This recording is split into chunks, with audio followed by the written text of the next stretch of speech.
राधे राधे। जय श्री कृष्ण। आज मैं आपको देवउठनी एकादशी की कथा सुनाऊंगी। एक राजा के राज्य में सभी लोग एकादशी का व्रत रखते थे। प्रजा तथा नौकर चाकरों से लेकर पशुओं तक को एकादशी के दिन अन्न नहीं दिया जाता। एक दिन किसी दूसरे राज्य का एक व्यक्ति राजा के पास आकर बोला, महाराज, कृपा करके मुझे नौकरी पर रख लें। तब राजा ने उसके सामने एक शर्त रखी कि ठीक है, रख लेते हैं, किंतु रोज़ तो तुम्हें खाने को सब कुछ मिलेगा, पर एकादशी को अन्न नहीं मिलेगा। उस व्यक्ति ने उस समय हाँ कर ली, पर एकादशी के दिन जब उसे फलाहार का सामान दिया गया तो वह राजा के सामने जाकर गिड़गिड़ाने लगा, महाराज, इससे मेरा पेट नहीं भरेगा, मैं तो भूखा ही मर जाऊंगा, मुझे अन्न दे दो। राजा ने उसे शर्त की बात याद दिलाई, पर वह न छोड़ने को राजी नहीं हुआ। तब राजा ने उसे आटा, दाल, चावल आदि दिए। वह नित्य की तरह नदी पर पहुंचा और स्नान कर भोजन पकाने लगा। जब भोजन बन गया तो वह भगवान को बुलाने लगा, आओ भगवान, भोजन तैयार है। उसके बुलाने पर पीताम्बर धारण किए हुए भगवान चतुर्भुज रूप में आ पहुँचे तथा प्रेम से उसके साथ भोजन करने लगे।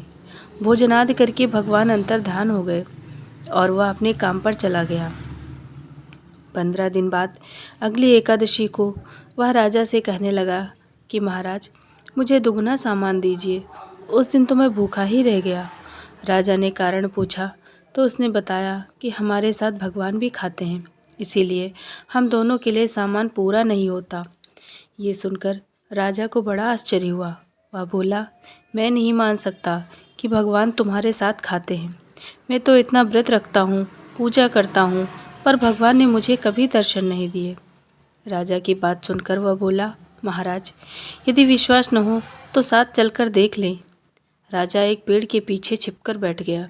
उस व्यक्ति ने भोजन बनाया तथा भगवान को शाम तक पुकारता रहा, परंतु भगवान ना आए।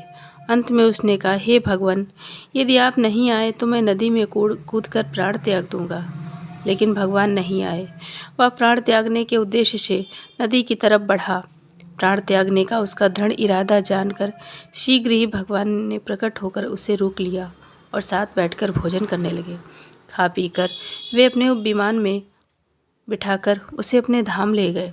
ये देख राजा ने सोचा कि व्रत उपवास से अब तक कोई फायदा नहीं होता जब तक मन शुद्ध ना हो। इससे राजा को ज्ञान मिला। वह भी मन से व्रत उपवास करने लगा और अंत में स्वर्ग को प्राप्त हुआ। बोलो राधे कृष्ण।